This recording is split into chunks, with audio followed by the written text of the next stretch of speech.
After landing in Athens around 1:30 p.m., we came to our hotel, Divani Palace at Acropolis. We had a clear view of Acropolis from our room balcony. During the day, the view was great, but at night, it was magical. We had 2.5 days in Athens before we start our cruise, so this was our plan. Around 5 p.m. on day one, we headed out for Cape Sunion to see sunset at the Temple of Poseidon.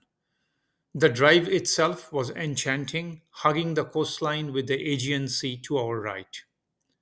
Along the way, we made a quick stop at Lake Vouliagmeni, a serene natural wonder formed by a collapsed cave. We continued our journey to Cape Sunion. We stopped for dinner at a roadside Greek tavern recommended by our driver named the Four Brothers Fish Tavern. This tavern is known for fresh fish, so I was not sure what a plant based person like me would find. I was pleasantly surprised that they could serve me a huge meal of veggies and large fava beans.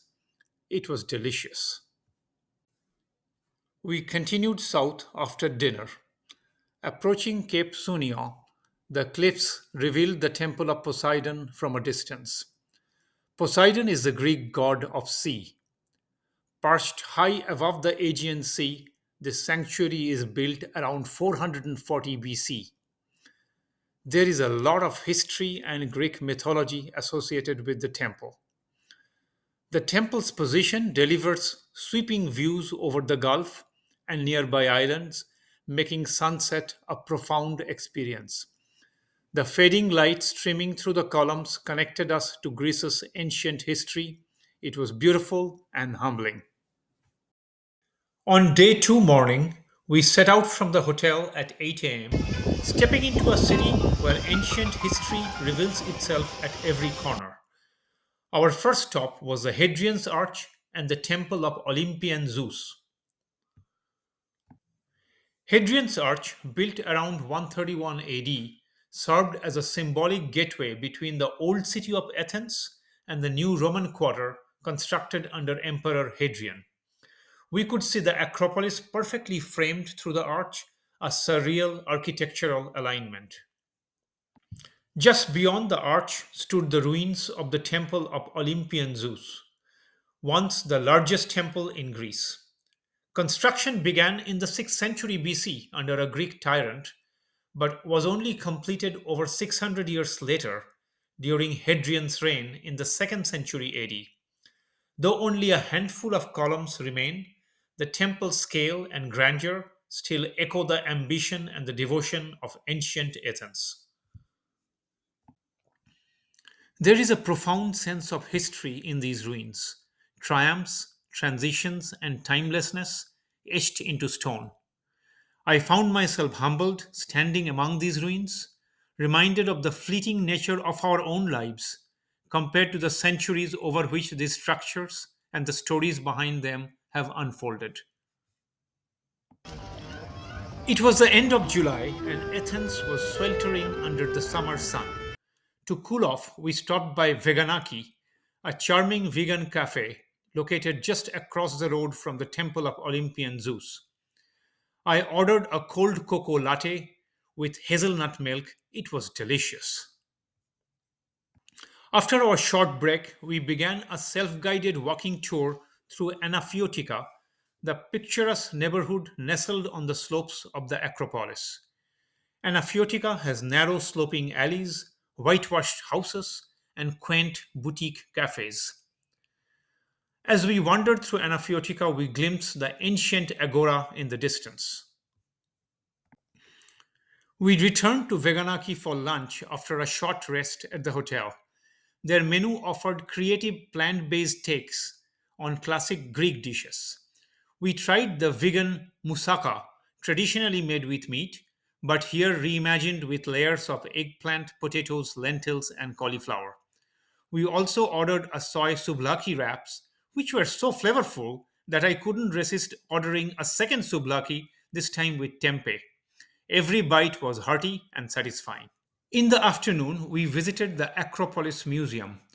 The museum houses thousands of artifacts recovered from the Acropolis, beautifully restored and displayed. I was captivated by a scale model depicting how the Acropolis looked during the 2nd and 3rd centuries AD. The thoughtful design of the museum allows visitors to explore archaeological excavations while preserving the integrity of the ruins below. At 6 p.m., we entered the Acropolis through the south entrance, located just half a kilometer from our hotel. The Acropolis is an ancient citadel perched on top of a rocky plateau, offering sweeping views of the city below. We climbed up until we reached the Odeon of Herodes Atticus, a magnificent stone theater built around 160 AD. We continued our climb to the summit, passing through the imposing propylaea, the grand marble gateway to the sacred complex, with the temple of Athena Nike perched to the right. At the top, we explored the Erechtheion, built in the 5th century BC. Nearby stood the majestic Parthenon, also constructed in the 5th century BC, dedicated to the goddess Athena. Despite the crowds and the intense heat, standing among these ancient monuments was a moving experience. We ended the day with a dinner at our hotel's rooftop restaurant, Acropolis Secret, which offered a spectacular night view of the illuminated Acropolis. Their plant based entree of lentil patties, quinoa, sweet potato fries, and a side of sauteed vegetables was satisfying.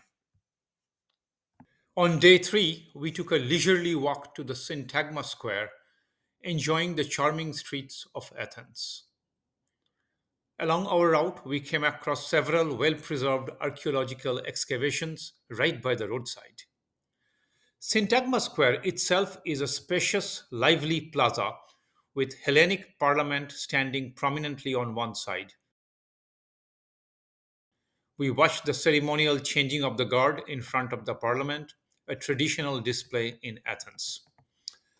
Afterward, we returned to one of our favorite spots, Viganaki, for lunch. This time we savored two fresh salads, a flavorful fava bean dip served with warm pita bread, and a delicious dessert. In the evening, we wandered through the lively streets, shops, and restaurants of Plaka, which was bustling with energy and color.